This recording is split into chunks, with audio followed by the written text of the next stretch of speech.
Hello everyone and welcome to another video. Now today we're testing Red Dead Redemption 2 against its minimum system requirements. We did this a while back with the recommended specs, but I thought why not see how the lower end stuff does. We're going to test both the Nvidia and AMD side of things. So Rockstar recommend an i5 2500K and GTX 770 for the Intel and Nvidia system config. Now the 770 is a 2GB card, and from previous experience it doesn't hold up too well with Red Dead, though in combination with Intel's quad-core and 8GB of dual-channel 1333MHz DDR3, it's doing okay at low settings. Now we're getting a console-like frame rate here, though visually we are worse off due to the low settings we need to stick to in order to retain this average. Overclocking the CPU doesn't help here either, as the GPU is actually the limiting factor for the time being. Now Red Dead Redemption 2 may prevent you from actually selecting 1080p in-game, as you might get a VRAM limit exceeded warning, but this can be overridden by changing the settings yourself in the game's folder.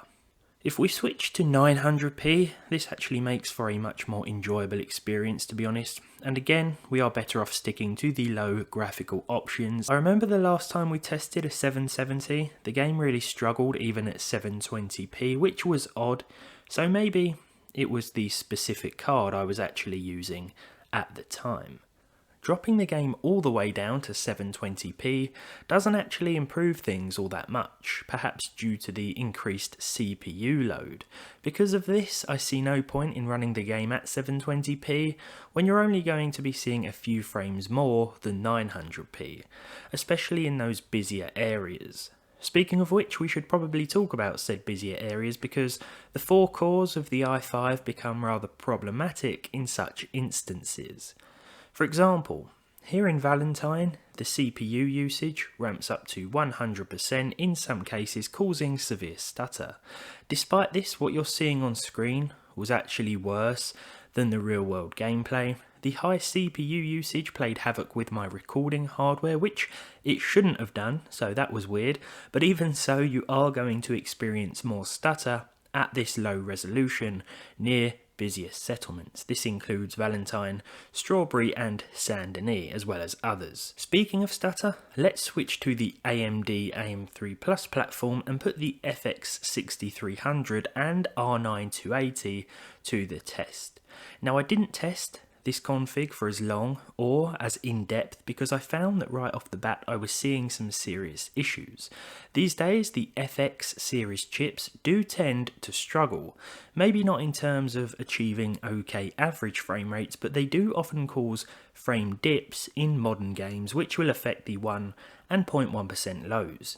This isn't always the case, of course, but I'm just speaking from personal experience. That being said, I have seen other videos of the 6300 playing Red Dead just fine, and also in pairing with some more powerful graphics cards, but yeah, I'd still recommend the i5 as it does seem to be the stronger and more capable option these days. What can you expect then if you take the i5 and pair it with the better of the two GPUs, the R9 280? Can the minimum spec Intel CPU and minimum spec AMD GPU give us better results?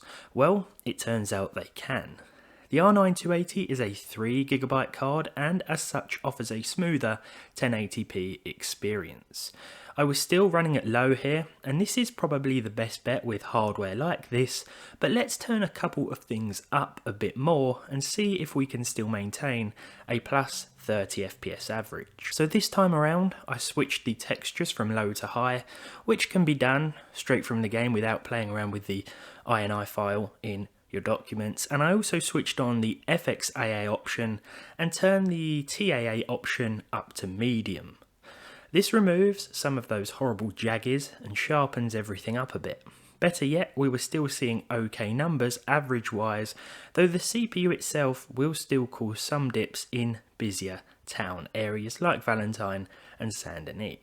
Overall, the best minimum specifications config for Red Dead is a combination of Intel's i5 2500K and AMD's R9 280 GPU. If we move on then, it's time to take a look at how well this setup does in a few other games, because after all, building a system for just one title doesn't make too much sense. Now, Cyberpunk demands slightly more in terms of minimum specs, and unfortunately then Cyberpunk won't really run very well with less than 30 FPS on average at 900p and a whole heap of stutters. The 4-core i5 is problematic here, and the R9 isn't really up to much either when it comes to tackling Night City's dense streets. The result is actually the same whether we have crowd density on high, medium or low. Fortnite runs sort of okay at 1080p medium. The average is pretty good, but there are some serious frame dips again, likely due to the CPU. In the past, quad-core chips have handled this fine, even old i5s like this one, but over the past couple of months I've seen some older quad-cores start to struggle a bit more than they used to. There will be some spikes to 100% usage on the processor, and again, overclocking doesn't really help because the limitation is with the core count and not the speed of the chip.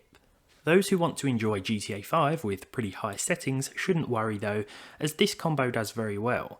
I was using the very high settings at 1080p though MSAA was disabled, as that will severely impact performance. All the game sliders were set to max, so Los Santos is nice and busy and full of pedestrians. The city feels alive and can truly be enjoyed with this setup. Big explosions and stuff will cause the occasional dip below 60 though, so you might want to drop the graphical settings a little bit to counteract this. Finally then, I tested Battlefield 5, and again the processor core count is going to be the limiting factor. This sort of goes to show how well the R9 280 is holding up actually, as that has still got some more to give and could be paired with a slightly better CPU. I'm thinking something like an i7 from the same generation, perhaps the 2600 or 2600K. Back to the initial point of this video then, and while the 2500K and R9 280, two listed minimum spec components for Red Dead Redemption 2, will run the game, there will be a few drops.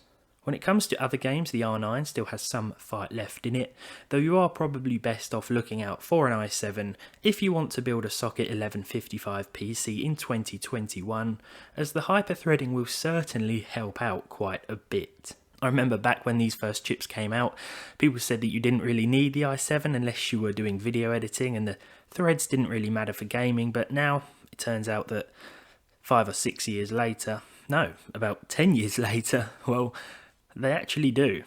But with all that said, I hope you've enjoyed this video. A couple of people have been asking me to do a Red Dead minimum specs test, so if you did enjoy this video, leave a like on it down below. Leave a dislike if you didn't. Subscribe to the channel if you haven't done so already, and hopefully I'll see all of you in the next one.